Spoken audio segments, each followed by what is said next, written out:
De Ipatinga para os Emirados Árabes Unidos. Esse é o destino, moradia atual do Rodriguinho, que está aqui ao meu lado. Rodriguinho, obrigada por fazer essa visita aqui ao Zug nesse seu período de férias em Ipatinga. Você é do Ideal, né? Isso. É um prazer estar aqui com você hoje, para a gente fazer esse bate-papo e contar um pouco da minha história, da minha trajetória.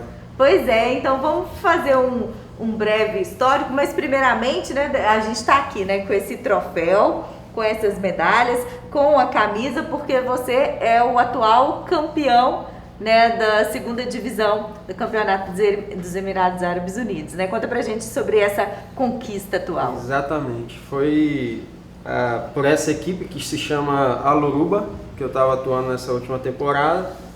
E foi um título muito importante. O clube fazia 30 anos que não conseguia acessar a primeira divisão, a divisão principal do país.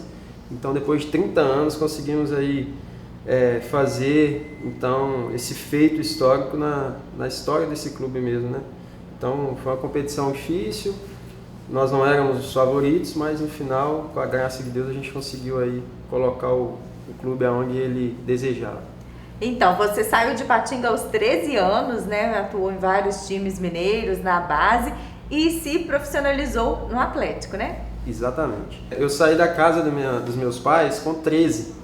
Então, eu fui tentar a carreira de futebol, de jogador de futebol mesmo. Foi aí que eu acho que de fato mudou essa perspectiva de ser uma criança, um adolescente que joga futebol para uma carreira de fato. Eu acho que foi que começou. Eu fui para Tombos e eu rodei aí o país inteiro, desde que eu saí da casa dos meus pais. Eu falo minha mãe porque eu perdi o meu pai antes dessa saída. Eu perdi meu pai, eu tinha 13 e pouco tempo depois, menos de um ano depois, eu saí da casa da minha mãe.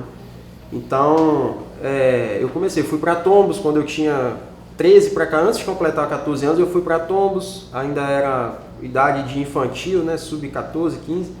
Depois, em 2004, eu fui para o Atlético Mineiro, já era sub-17, e aí fiquei no Atlético de 2004 a 2009, entre base e profissional.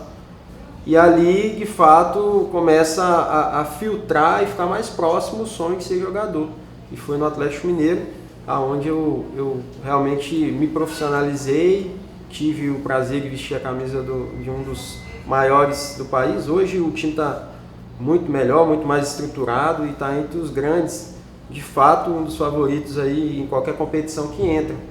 E eu fico muito feliz de ter vestido essa camisa e de ter iniciado a minha carreira no Atlético Mineiro. Então, contextualizando, você jogou no Atlético de 2004 a 2009, né? E como que surgiu essa oportunidade, essa vontade de jogar fora do Brasil?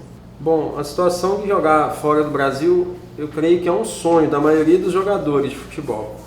Só que quando a gente fala em jogar fora, era a Europa que eu sonhava, né? Jogar na Europa, que é o grande cenário do futebol mundial. Só que eu quase tive essa oportunidade em 2007, só que ela não se concretizou.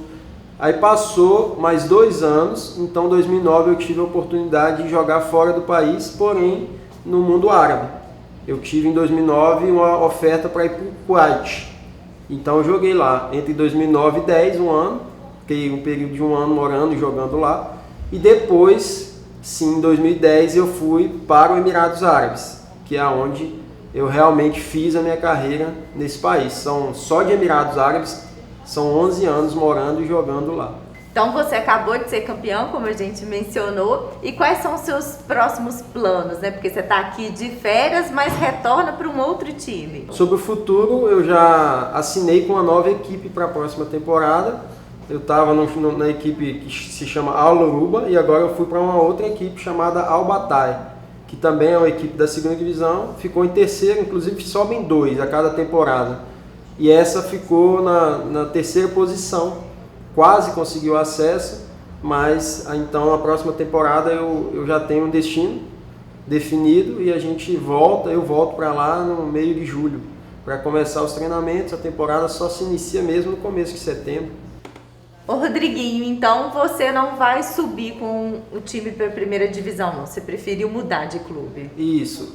O clube o clube que a gente subiu, o Al-Orouba, eles me pediram um prazo de espera para poder definir a situação futura de contrato para a próxima temporada. E eu dei o prazo para eles que eles pediram, só que eu já tinha 2 ofertas em mãos de outras equipes. E o prazo expirou, eles pediram um prazo a mais. Como eu queria definir a minha situação de uma forma mais rápida, eu acabei optando por já fazer um contrato com outra equipe que era uma situação boa para mim também, uma cidade melhor para morar, uma estrutura melhor. Então, e era algo que eu vinha buscando também, que era mudar um pouco de cidade, mudar um pouco de ares. Então, veio num momento bom e ficou bom para todo mundo. E existe cotas, né, nos clubes para os estrangeiros, né? Não é livre assim não, né? Sim, lá a primeira divisão eles chamam lá de Arabian Gulf League. E a segunda divisão eles chamam de First Division League, que seria a primeira divisão, mas é referente à Série B do brasileiro. Então, na primeira divisão lá podem 4 estrangeiros e na segunda divisão apenas 2. Então tem esse número de cotas. E o Oriente Médio é uma região que desperta muita curiosidade, né? Às vezes apreensão. Queria que você contasse pra gente, né, como é viver tanto tempo nos Emirados Árabes Unidos, né, cuja capital é Abu Dhabi, e tem Dubai, né, como uma das cidades mais famosas e que desperta, né, muita curiosidade. Bom, lá é fabuloso pela beleza, pela história, pela cultura. Muitas pessoas pensam que é um país mais fechado por fazer parte do Oriente, mas a verdade é que os Emirados Árabes Unidos é um dos países, se não o mais, aberto daquela região. E você transita por Dubai, você não pensa que você está num país islâmico, um país muçulmano, né, de maioria, porque você vê muitos estrangeiros, muitas pessoas andando.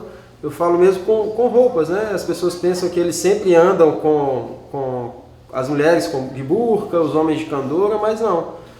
Em Dubai é muito normal você ver as pessoas andando nos shoppings, nas praias, nos parques, com roupas tradicionais como a gente usa aqui no Brasil. E fora a segurança que existe lá, a saúde é muito boa, a educação é muito boa. Então lá a qualidade de vida e os ganhos que se tem no país realmente são pontos positivos que contam em relação ao mundo árabe. E a língua? Quando eu cheguei há 10, 11 anos atrás, poucas pessoas falavam inglês, mas foi muito rápido, isso desenvolveu muito rápido. Hoje, já poucas pessoas não falam inglês. É difícil você encontrar alguém que não fala inglês. Então, a língua mesmo usada para todos os estrangeiros, e os árabes acabam se adaptando a isso, é o inglês. Mas as crianças na escola, os meus filhos estudam lá, eles já aprendem o árabe também. Eles já fazem aulas de árabe. Então eles falam inglês, né? E também tem a introdução do árabe para, quem sabe, eles conseguem aí sair de lá já falando, no mínimo, mais 2 línguas além do português. Você fala árabe? Eu só cumprimento, falo bom dia, boa tarde, oi, mas falar árabe... Então por mais um ano você vai morar lá, né? Sim, ao menos por mais uma temporada a gente volta para, quem sabe, continuar por mais tempo. Aí vai depender do fim e do andar dessa caminhada, dessa temporada agora que a gente vai começar. Então, boa estadia no Brasil, né? Que você ainda vai continuar por mais um mês, né? E bom retorno, então, sucesso no seu novo clube. Muito obrigado. Muito obrigado pelo espaço, muito obrigado pelo bate-papo, por poder contar um pouco da minha trajetória, da minha história aqui. Siga o Zug nas redes sociais, se inscreva no nosso canal no YouTube. Zug, conteúdo o tempo todo.